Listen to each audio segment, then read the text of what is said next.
Esses dias nós estamos lendo Provérbios, lá em casa, e essa palavra me veio ao coração a partir de um texto de Provérbios, mas esse texto eu vou trazer só lá, mais no final. Eu acho que esse texto de 1 Coríntios 6 é mais completo para o que o Senhor quer comunicar conosco. Nós vamos ler a partir do versículo 12. Todas as coisas me são lícitas, mas nem todas as coisas convêm. Todas as coisas me são lícitas, mas eu não me deixarei dominar por nenhuma. Os manjares são para o estômago e o estômago para os alimentos. Deus, porém, aniquilará tanto um como os outros. Mas o corpo não é para a prostituição, senão para o Senhor, e o Senhor para o corpo. Ora, Deus, que também ressuscitou o Senhor, nos ressuscitará a nós pelo seu poder. Não sabeis vós que os vossos corpos são membros de Cristo? Tomarei, pois, os membros de Cristo e falo-ei membros de uma meretriz? Não, por certo. Ou não sabeis que o que se ajunta com uma meretriz faz-se uma com ela? Porque serão, disse, dois, uma só carne. Mas o que se ajunta com o Senhor é um mesmo espírito. Fugi da fornicação. Fugi da fornicação. Todo pecado que o homem comete é fora do corpo, mas o que se prostitui peca contra o seu próprio corpo. Verso 19. Ou não sabeis que o vosso corpo é templo do Espírito Santo, que habita em vós, proveniente de Deus, e que não sois de vós mesmo? Porque fostes comprado por um bom preço. Glorificai, pois, a Deus no vosso corpo. Irmão, eu queria, sabe que você, eu até marquei aqui na minha Bíblia com marca-texto, está marcado aqui com marca-texto, essa partezinha aqui do versículo 20. Glorificai, pois, a Deus no vosso corpo. Vamos dizer todo mundo junto em alto e bom som? Glorificai, pois, a Deus no vosso corpo e no vosso espírito, os quais pertencem a Deus. Levante só a sua mão e diga assim: tudo é de Deus. O corpo é de Deus, o espírito é de Deus, tudo é de Deus. Tudo é de Deus. Ainda de pé, curve a tua cabeça, mantenha a sua Bíblia aberta, marque aí com marca-texto e vamos orar ao Senhor. Pai, eu quero te agradecer pela oportunidade de estar outra vez diante do teu rebanho, da tua noiva, da tua eleita, dos teus santos, para compartilhar com eles o que o Senhor colocou no meu coração.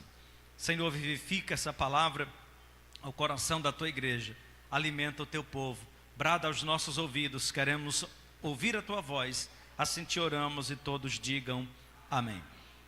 Irmãos, tomem assento, mantenham as vossas Bíblias aí abertas, os irmãos que estão de casa também acompanhem com atenção, com reverência a palavra do Senhor. Meus irmãos, eu quero falar convosco hoje sobre a mordomia do corpo. Esse é um tema que foi tratado recente na escola bíblica dominical, mas nem todos os irmãos são alunos da escola bíblica, e eu já venho sentindo no meu coração há algum tempo a necessidade de nós tratarmos desse assunto com mais, de forma mais específica, muito embora, vez por outra, eu dou umas pinceladas sobre isso no decorrer da mensagem, de alguma mensagem, mas queremos hoje pensar exclusivamente sobre esse tema, a mordomia do corpo. E eu devo começar, irmãos, fazendo uma pergunta, que é uma pergunta retórica: o que é mordomia? O que nós entendemos, ou que podemos entender por mordomia? No entendimento comum, a palavra mordomia, ela ganhou uma outra conotação, né? Mordomia hoje é entendido como vida mole, moleza. Às vezes você já viu alguém dizendo assim: rapaz, fulano só quer mordomia. Mas, irmãos, a palavra mordomia é o mesmo que administração, serviço. Quem era o mordomo? O mordomo, ele era uma espécie de gerente de uma determinada casa. Então, você pensa aí, lá na Idade Média, no tempo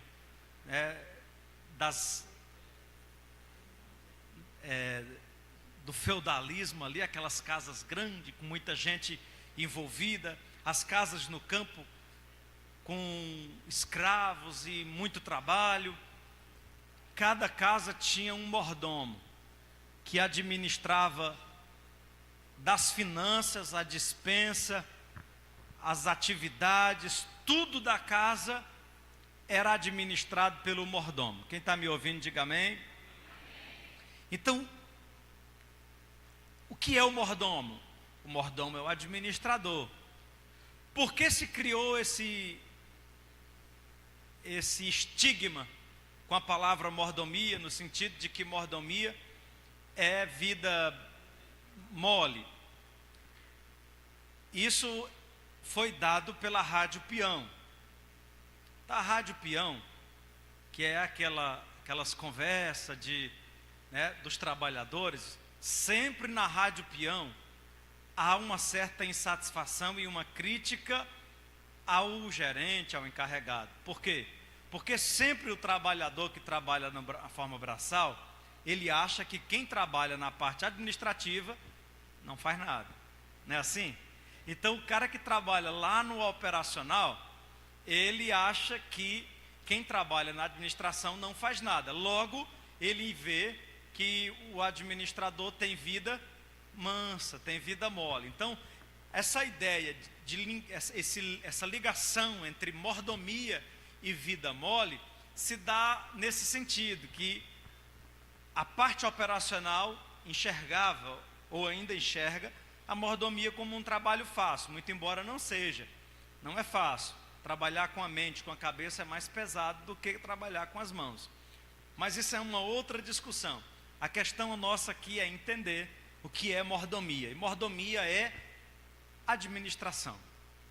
Quando nós falamos sobre mordomia cristã, nós falamos da administração cristã.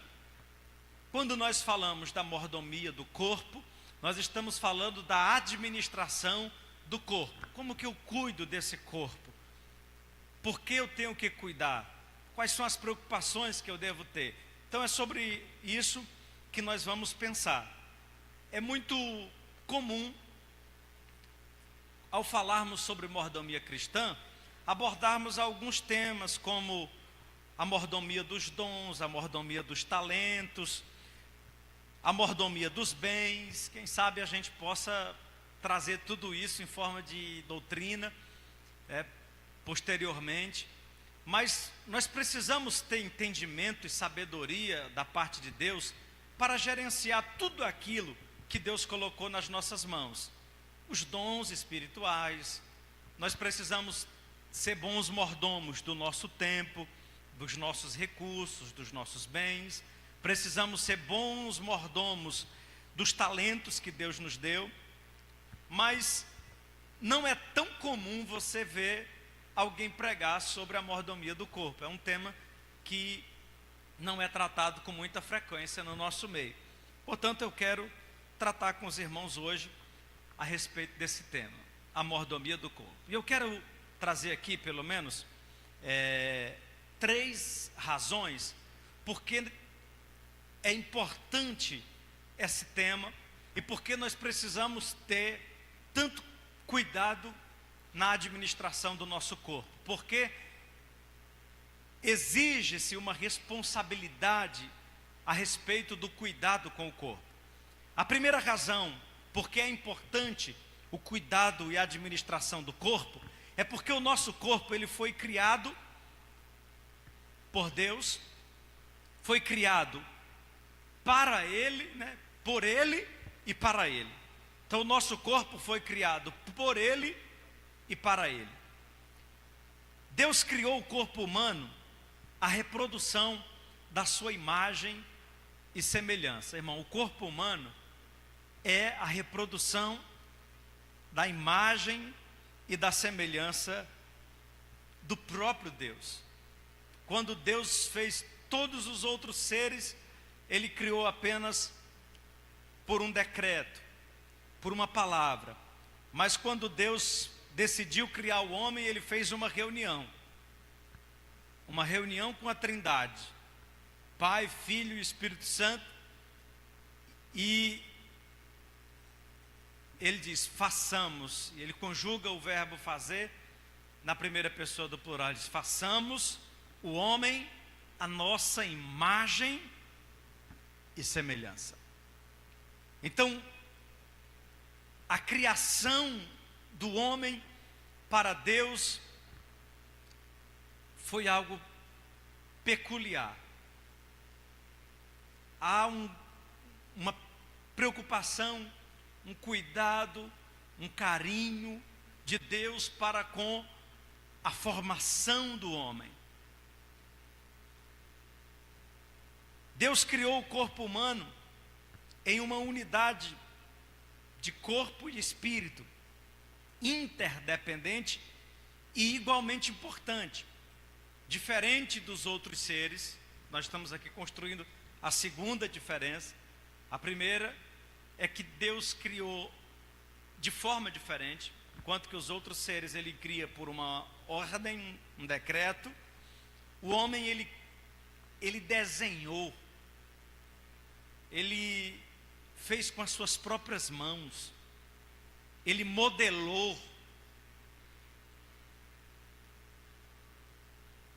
Ele teve o cuidado de imprimir nesse ser a sua imagem, a sua semelhança.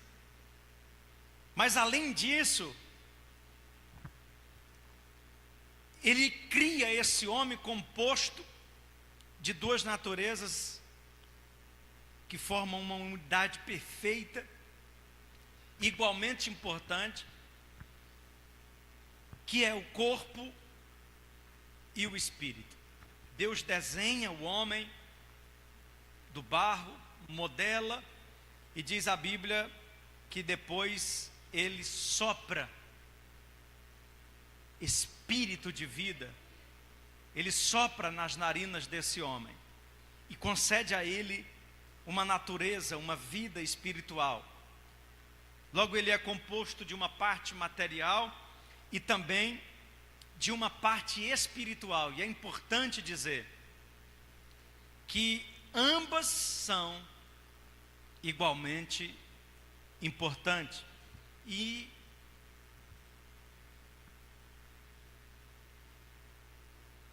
é importante a gente pensar nisso, para não cair naquele mesmo erro dos filósofos gregos que pensavam que a matéria era algo mal, irrecuperável, e que o espírito era algo bom. Logo, o corpo para nada aproveita, apenas o espírito é bom. Esse pensamento, essa filosofia, ela por vezes ganha espaço na mentalidade de muita gente no meio cristão. E aí às vezes a gente tem aquele cuidado com a parte imaterial, com a alma, com o espírito, mas às vezes descuida tanto do corpo, como se para Deus o corpo não tivesse nenhuma importância. E é importante outra vez ressaltar que para Deus essas duas naturezas, elas são igualmente importantes. Deus criou o homem de uma forma única e admirável. O salmista Davi expressa isso no Salmo de número 39, se puder colocar na tela aí, Mateus, versículo 14, ele diz: graças te dou, visto que, por modo assombrosamente maravilhoso, é o Guilherme, né? Eu falei Mateus, maravilhoso me formaste, 139, versículo 14. Meus irmãos, o corpo humano, está aí o texto, vamos ler novamente para que vocês possam acompanhar. Eu te louvarei porque de um modo terrível e tão maravilhoso fui formado. Maravilhosas são as tuas obras e a minha alma o sabe muito bem. O corpo humano, como obra de Deus, é realmente, irmãos, admirável. O corpo é formado por trilhões de células. É tamanha a sua complexidade que o número exato ele é desconhecido pela ciência. Alguns estudiosos da área falam em número que vão de 10 trilhões até 100 trilhões de células. Incrivelmente, o núcleo de cada célula há cerca de 2 metros de fitas de DNA que reúne todos os dados genéticos do ser humano. Há tanto tempo a ciência estuda o corpo humano, buscando compreender a complexidade do corpo humano e ainda não conseguiu compreendê-lo plenamente. Foi Deus que fez essa obra de arte. Dê um toque aí na pessoa que está perto de você e diga assim: foi Deus que fez. Você é uma obra de arte que Deus fez.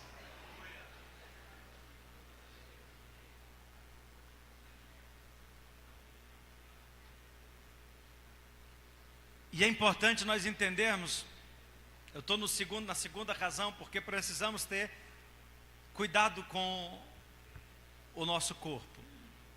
Porque ele foi criado por Deus, foi criado por Ele e para Ele, para a glória dEle. Por que devemos cuidar bem, irmãos, desse corpo? Porque Deus, além de fazê-lo, Ele ainda comprou.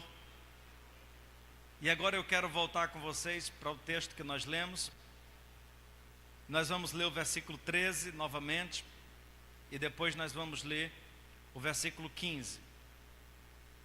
1 Coríntios 6, quem chegou depois da leitura, versículo 13 e depois o versículo 15. Vamos começar pelo versículo 13. Ele diz: os alimentos são para o estômago. Ali na versão que está na tela fala os manjares, né? Os alimentos são para o estômago e o estômago para os alimentos. Deus, porém, aniquilará tanto um como o outro. E aqui nós temos uma informação importante, de que na regeneração do corpo, na glorificação do corpo, melhor, não vai haver estômago, né? Deus aniquilará tanto um como o outro. Continuando. Mas o corpo não é para a fornicação, senão para o Senhor. Para quem é o corpo, irmão? Para o Senhor. E aí ele complementa dizendo que o Senhor também é para o corpo. Aí agora vamos ler o versículo de número 15, quando ele diz assim: não sabeis vós que os vossos corpos são membros de Cristo? Que o corpo dos remidos são membros do corpo de Cristo? Agora nós vamos para o 19 e 20. Ou não sabeis que o vosso corpo é templo do Espírito Santo, que habita em vós, proveniente de Deus? Aí, irmãos, olha como ele vai profundo. Ele diz: e que não sois de vós mesmo? Versículo 20. Por que nós não somos, né, donos do nosso próprio corpo? Ele diz: porque fostes comprados por bom preço. Glorificai, pois, a Deus no vosso corpo e no vosso espírito, os quais pertencem a Deus. Agora pense bem comigo. Deus foi Deus que criou o ser humano. a sua imagem, a sua semelhança. Foi Ele que criou, como diz o salmista, de uma forma maravilhosa. Depois, Ele comprou ainda pelo preço do seu sangue derramado na cruz.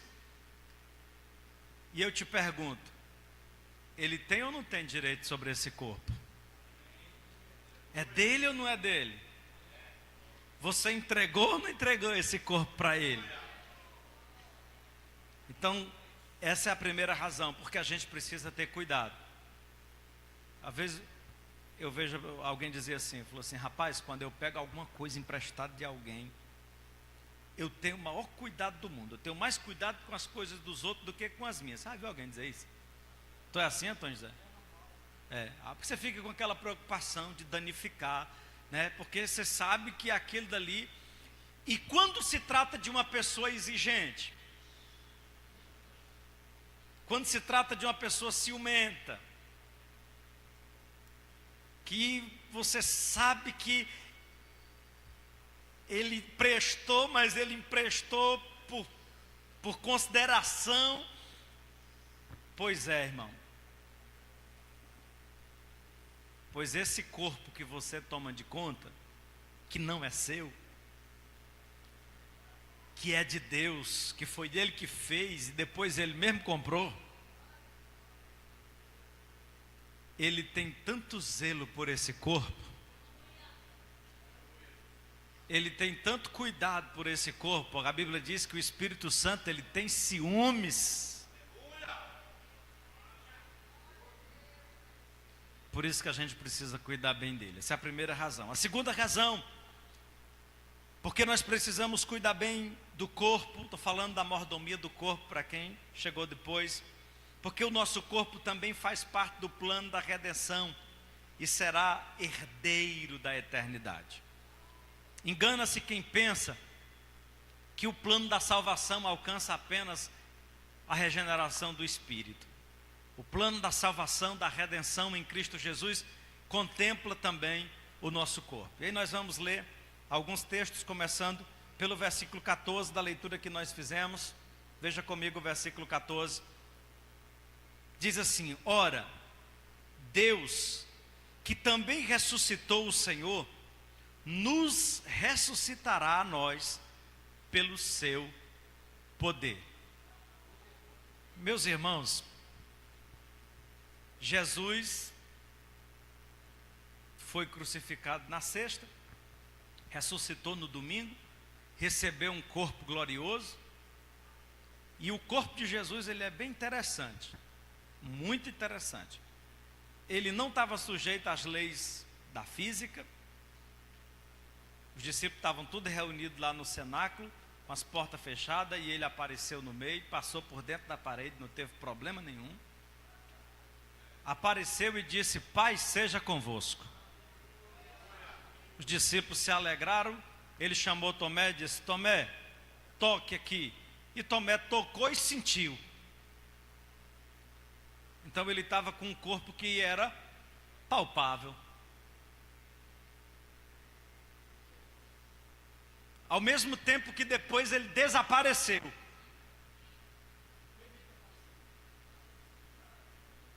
Mas esse corpo que aparece, que desaparece, que não está sujeito às leis da física, mas que é palpável, aparece lá no mar da Galileia. Os discípulos estão lá e ele come peixe com os discípulos.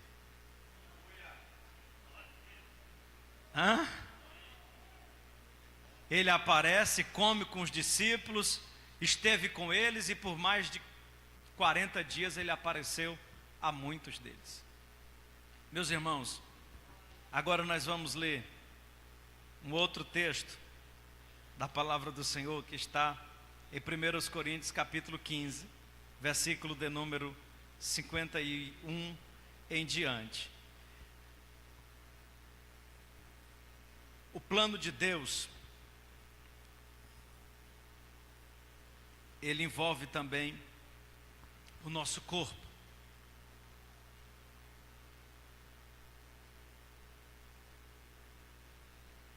O projeto da salvação,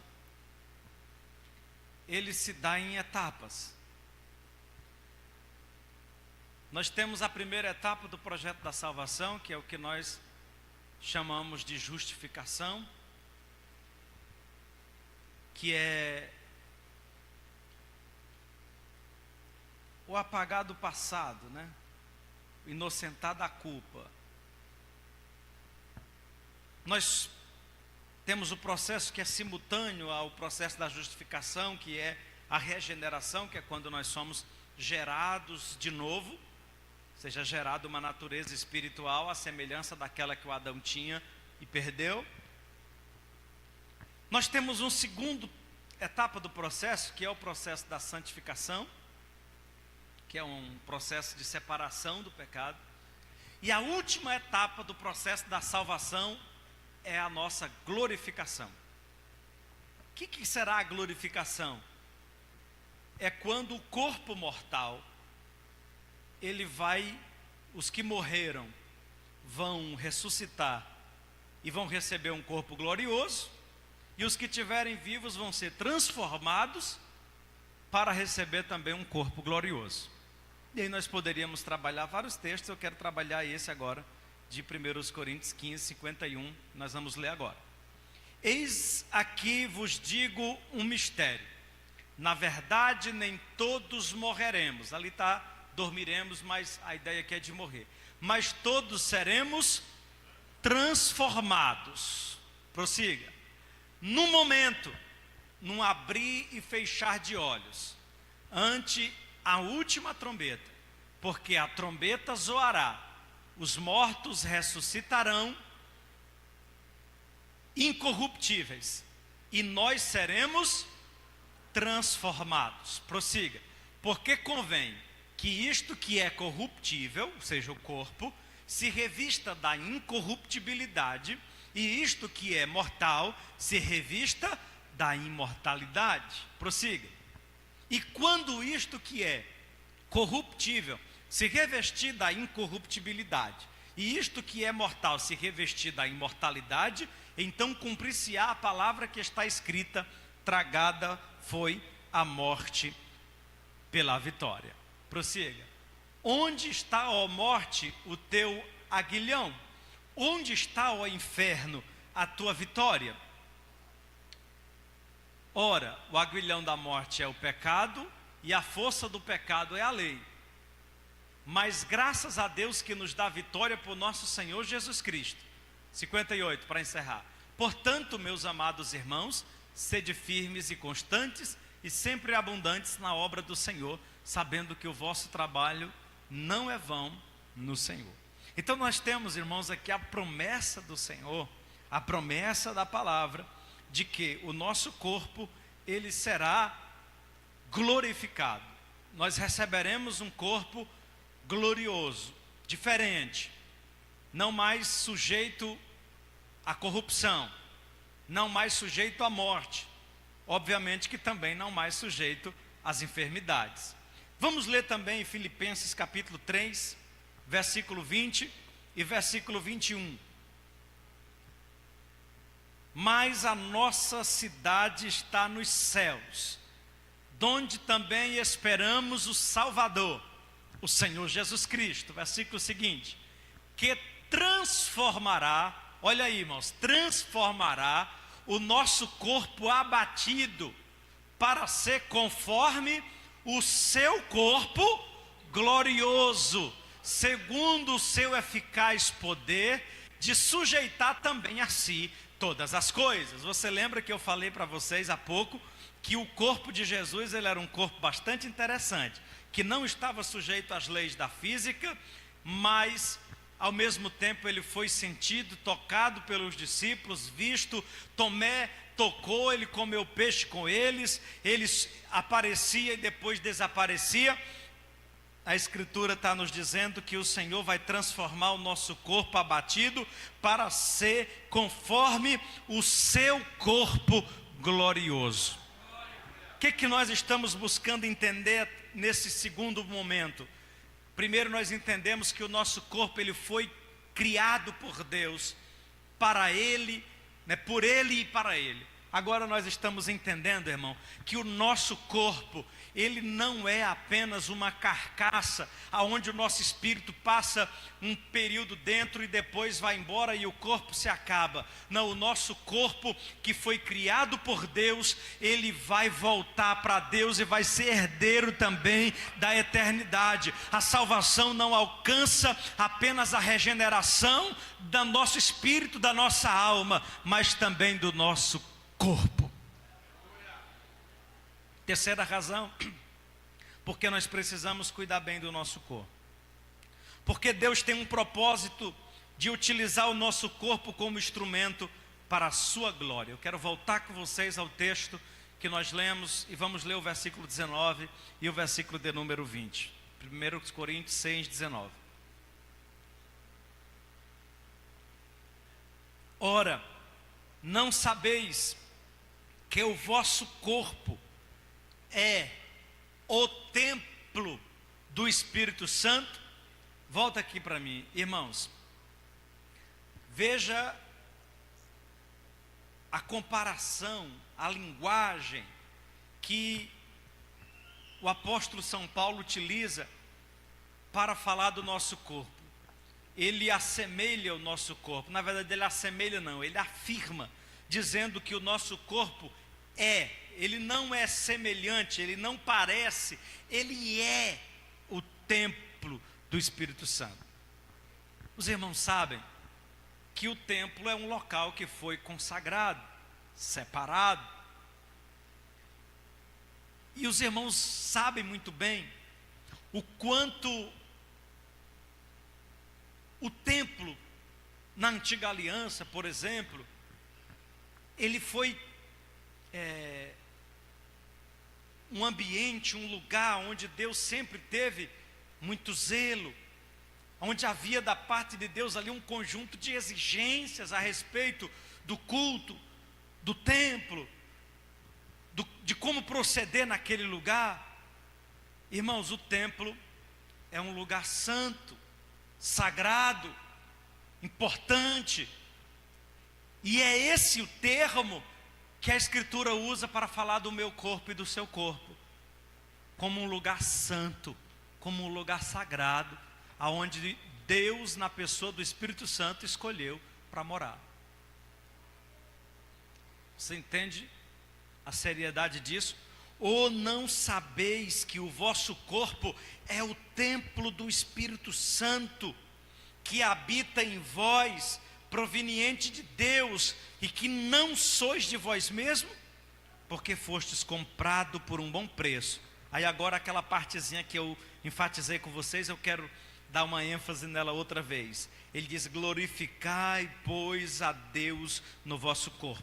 Volta para mim. Eu estou afirmando para vocês, terceira razão, porque nós precisamos ter cuidado do nosso corpo, é porque Deus tem um propósito de utilizar o nosso corpo como instrumento da sua glória. O seu corpo é um santuário. O meu corpo é um santuário. É um instrumento da glória de Deus. O nosso corpo precisa glorificar a Deus.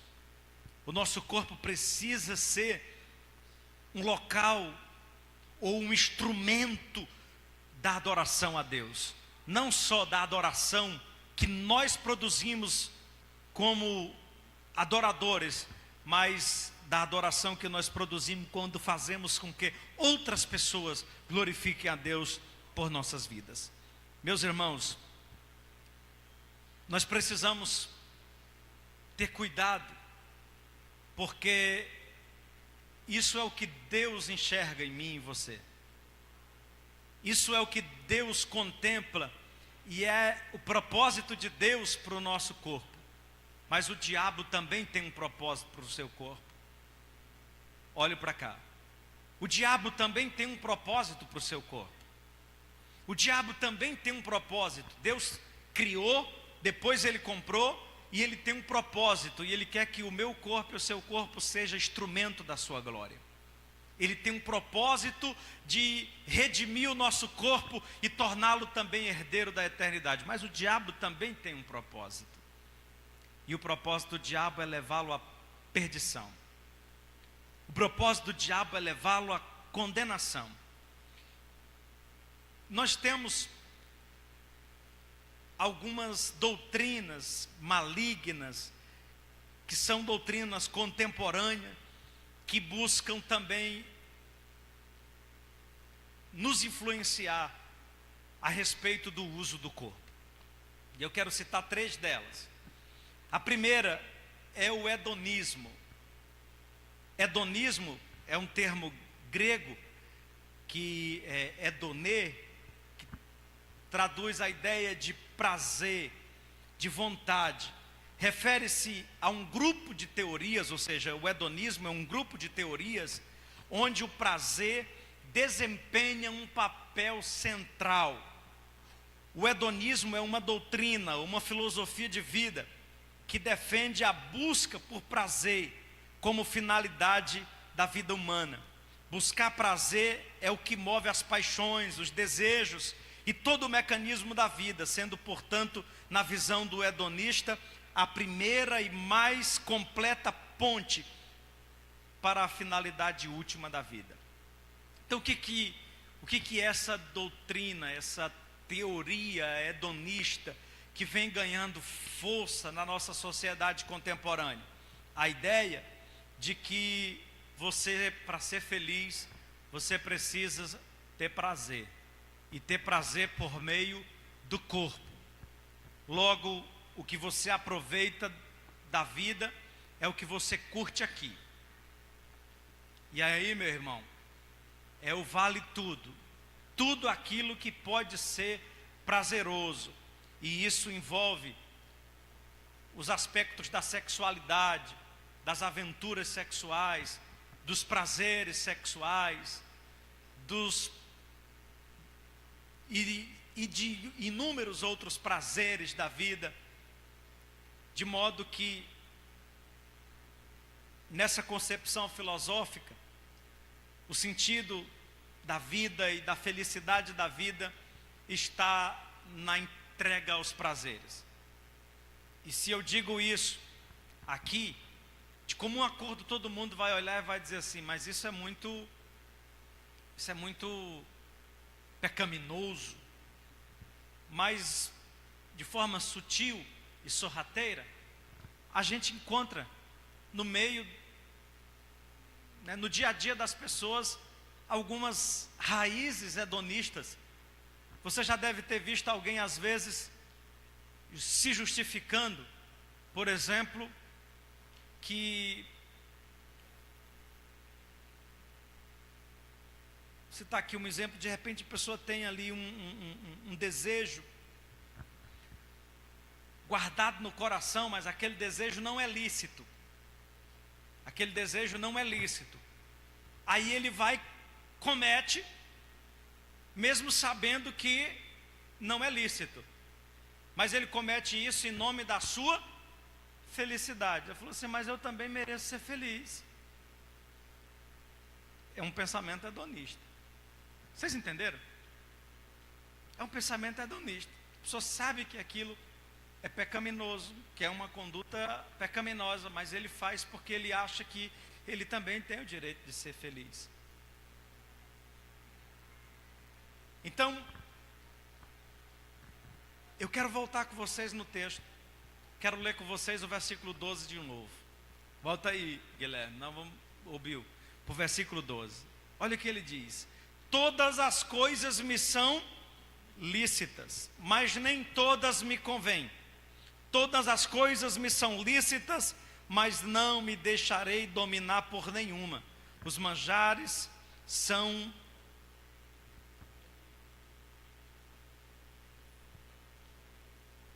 Eu queria voltar com vocês um pouquinho mais. Vamos voltar para o 10? Que eu acho que vai fazer mais sentido. Vamos voltar para o 10, põe o 10 aí.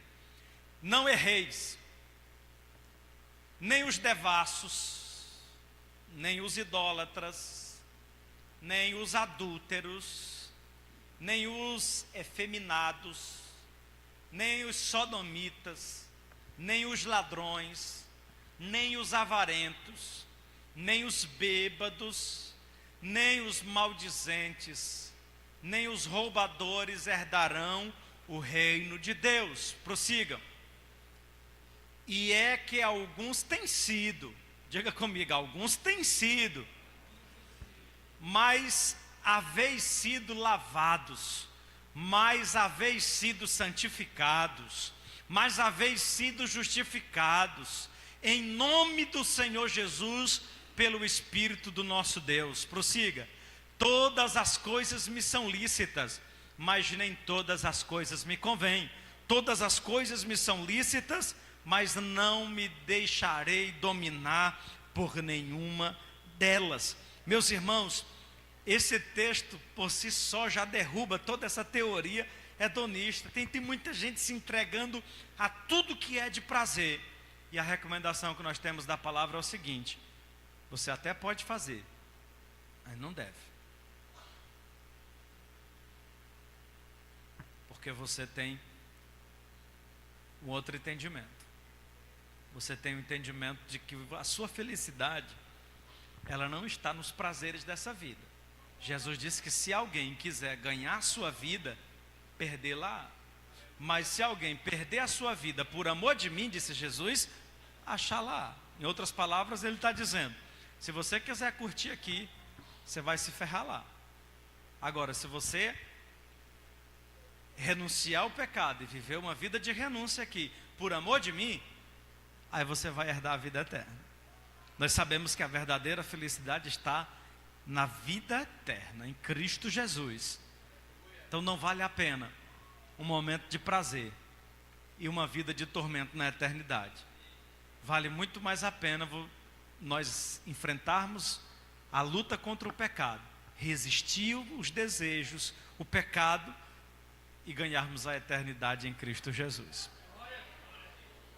Mas há um outro pensamento, irmão, que também merece a gente comentar, que é uma outra filosofia, que é o narcisismo. O que é narcisismo? O termo narcisismo vem do mito grego de Narciso, um jovem bonito e indiferente ao amor, que ao se ver refletindo na água, apaixonou-se pela sua imagem refletida. Não é um mito grego de um jovem chamado Narciso, que ele um dia, olhando na água, viu, né, o seu rosto, e ali ele se apaixona pela sua própria imagem.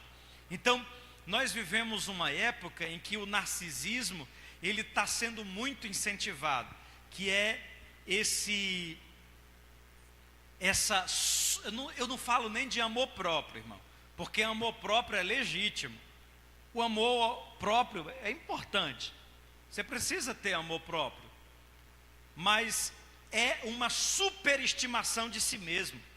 Aquela pessoa que se idolatra, aquela pessoa que ele é tão amante do seu próprio corpo, que ele se envaidece, ele se orgulha do seu corpo, de modo que ele exibe o seu corpo. Sabe, quando você vê aqueles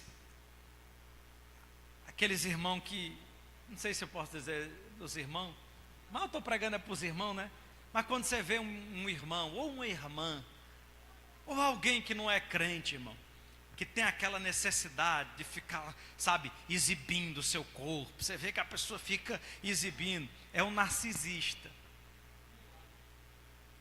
Ele fica exaltando as curvas do seu corpo, aí ele bota uma roupa, sabe, coladinha, para ficar mostrando o peitoral, sabe, ele fica todo inchado, ali ele está mostrando o quanto ele ama o seu próprio corpo, sabe, ele está querendo exibir, ele é o Narciso, aquele jovem que quando se vê no espelho, quando se vê na água, ele se apaixona por si mesmo, sabe. Quando nós estamos falando de cuidar do corpo, irmão, envolve, e eu quero chegar lá, envolve a questão da atividade física, do cuidado. Agora, irmão, vem para nós, nós estamos aqui entre adultos. Nós estamos aqui entre adultos. Não adianta tentar tapar o sol com a peneira, não. Não adianta tentar tapar o sol com a peneira, não, que a gente pode enganar muita gente, só não engana a nós mesmos. Uma coisa, irmão, é você fazer uma academia, uma atividade física, porque você sente que você precisa cuidar da sua saúde. Outra coisa é você estar possuído por um espírito de sensualidade. Outra coisa é você estar possuído por um espírito de vaidade, sabe?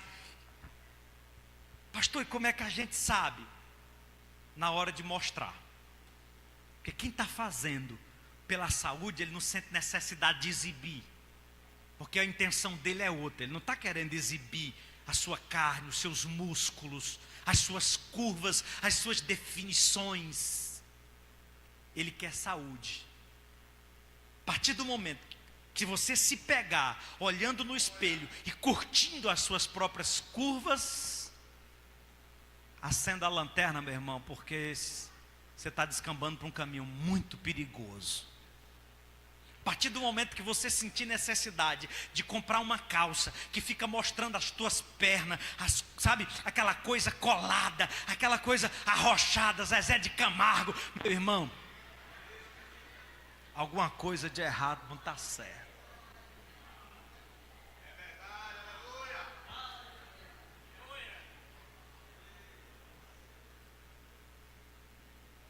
Eu tenho um sobrinho jovem, não é feio não, ele não é feio não.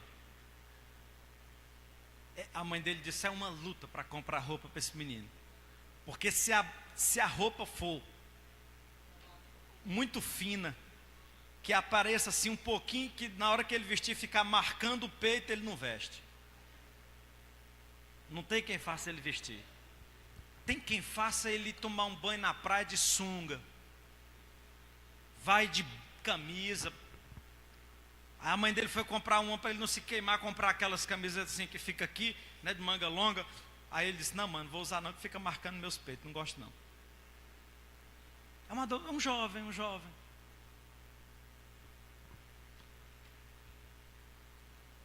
Pode ter certeza, irmão, toda vez que você sentir necessidade de exibir alguma parte do teu corpo, não é do Espírito Santo.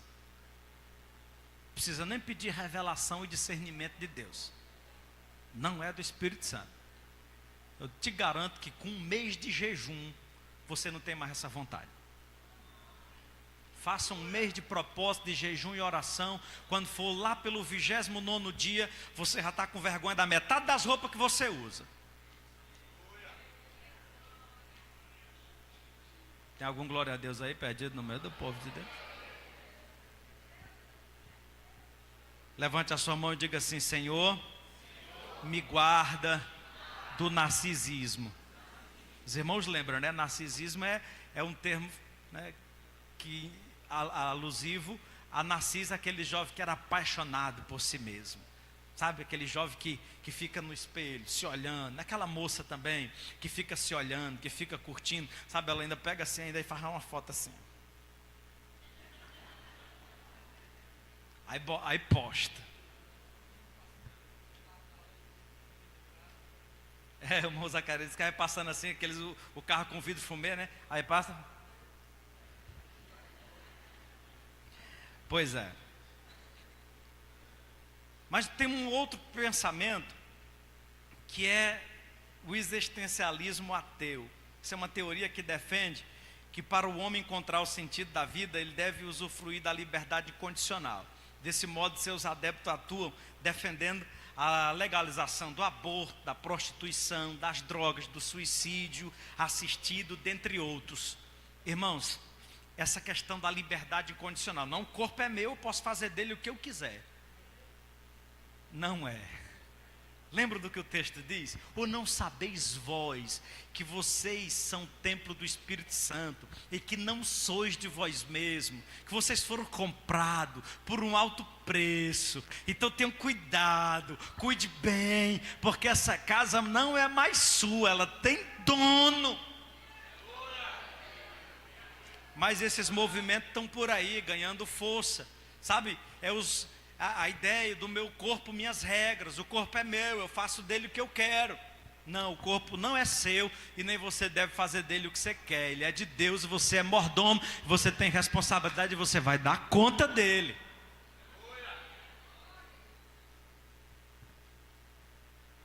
Você vai dar conta dele.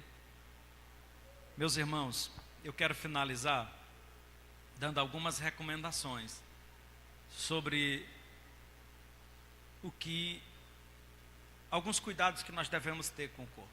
Mas antes disso, falando ainda sobre essa questão do existencialismo, dessa liberdade incondicional, que é diferente, ela é diferente da autonomia, né? O comentarista da escola bíblica até trouxe essa expressão, ele fez um paralelo entre autonomia e libertinagem. Os irmãos lembram, né? Foi mais ou menos assim que ele falou na revista.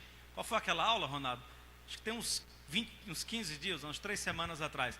Ele fez um paralelo entre autonomia e libertinagem. Porque a libertinagem é você fazer tudo que tem vontade de fazer. A autonomia é diferente. É você ter autonomia para decidir, mas sabendo que nem tudo convém. Lembra do que o apóstolo disse no versículo 12: todas as coisas me são lícitas, mas nem todas me convêm. Todas as coisas me são lícitas, mas eu não me deixarei dominar por nenhuma delas. Irmãos, tem cada ideia doida, meu irmão. Tem cada ideia doida no meio do mundo. Um dia desse eu estava vendo um sujeito, e a manchete dizia o seguinte: que com a ajuda de um profissional, ou seja, com a ajuda médica, um certo cidadão, ele cumpriu um sonho de infância. Qual era o sonho de infância? Ele tinha o sonho de ficar cego. Você é um doido lá nos Estados Unidos que tinha o sonho de ficar cego, de ser cego. A vontade dele era ser cego. Desde criança ele tinha vontade de ser cego. Aí ele conseguiu, com a ajuda médica, acabar com a visão dele lá. Estavam umas químicas no olho dele lá, ele ficou cego. Estava lá comemorando, morto de feliz, porque disse que tinha ficado. Então, nós estamos vivendo um mundo muito doido, meu irmão. Isso é esse existencialismo ateu, né? Essa liberdade incondicional. Algumas recomendações. Primeira recomendação. Eu tenho mais 2 minutos só para encerrar o culto, irmão. Segura aí. Primeira recomendação: cuide bem da sua saúde. Mordomia do corpo. Cuide bem da sua saúde.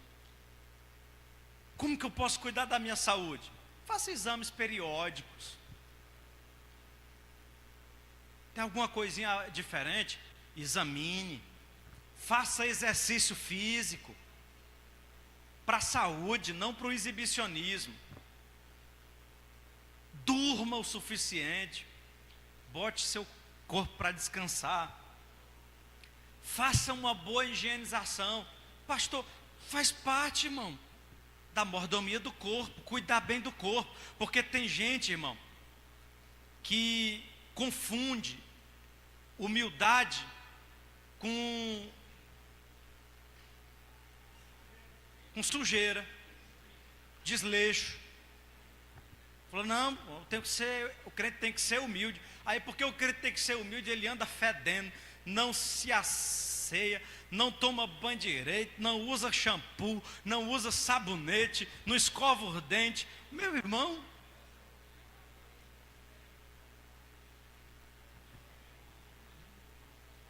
dê um toque aí na pessoa que está perto de você e diga: isso também é mordomia do corpo.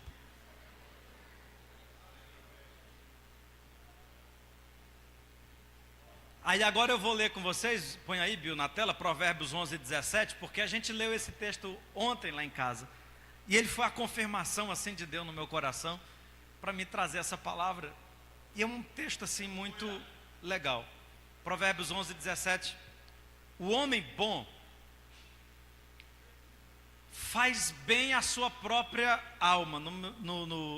Na minha versão diz assim: o homem bom cuida bem de si mesmo, mas o cruel prejudica o seu próprio corpo. O homem bom cuida bem de si mesmo, mas o homem cruel prejudica o seu próprio corpo. Segunda dica sobre mordomia do corpo: alimente bem o seu corpo. Direito, eu estava conversando com um irmão que faz Uber. Não era o Raimundo, era outro. Eu estava conversando com um irmão. Eu disse: olha, cuidado, passa o dia todinho trabalhando, às vezes entrega um cliente, né, um passageiro, já toca e chama o outro. Quando você entrega, já toca e chama o outro. Cuidado para você não passar o dia sem comer, com fome.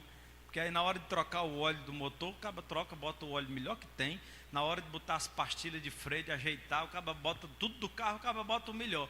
Aí na hora de comer, mas vai comer a coxinha réia fria, azeda, toma um bocado de besteira, como coisa que faz mal. Coma comida saudável, coma comida boa. É importante a gente entender que comer bem não é comer muito, mas sim comer certo, né? Comer com qualidade. Eu posso ouvir um amém? Mas para mim encerrar, eu tenho que encerrar aqui. Desanime não que eu encerro agora. Sujeite o seu corpo à obediência a Cristo. Mordomia do corpo envolve santidade. Sujeite o seu corpo à obediência a Cristo. Os irmãos dão conta de terminar lendo comigo um texto? Põe aí Romanos, capítulo de número 6.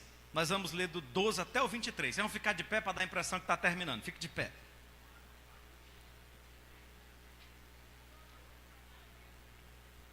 Romanos 6 e 12. Todo mundo lendo assim, ó. Bora lá, todo mundo bem bonito?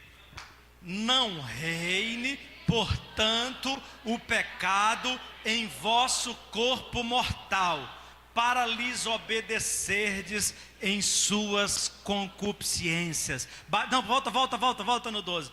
Bate só e diz assim, olha, diga assim: o pecado não pode reinar aqui. Versículo 13. Nem tampouco apresenteis os vossos membros ao pecado por instrumentos de iniquidade, mas apresentai-vos a Deus como vivos dentre os mortos, e os vossos membros a Deus como instrumento de justiça. Não apresente nenhum dos membros do seu corpo ao pecado. Nada do seu corpo foi liberado para o pecado. O seu corpo é do Senhor. Prossiga.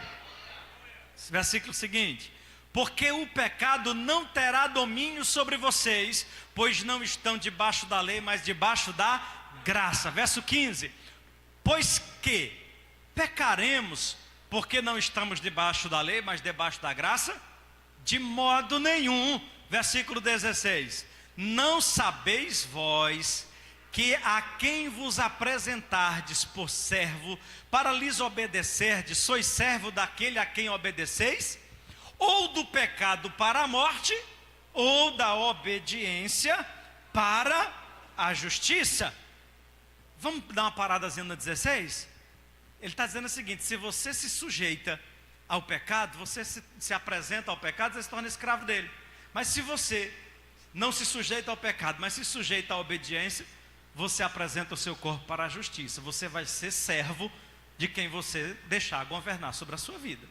É óbvio. Prossiga, versículo 17. Mas graças a Deus que tendo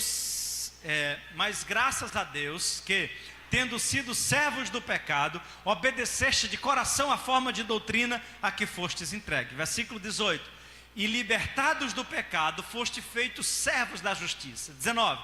Falo como homem, pela fraqueza da vossa carne, pois que, assim como apresentastes os vossos membros para servirem a imundícia e a maldade para a maldade, assim apresentai agora os vossos membros para serem a justiça para a santificação. Porque quando eras servo do pecado, estavas livre da justiça.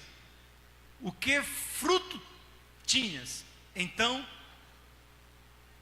das coisas que agora vos envergonham? Porque o fim delas é morte. Mas agora, libertos do pecado e feitos servos de Deus, tendes o vosso fruto para a santificação e por fim a vida eterna.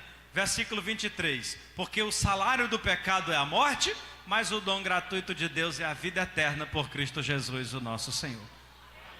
Para a gente orar, eu quero que você toque na pessoa que está aí perto de você e diga assim: não deixe o pecado governar sobre o seu corpo.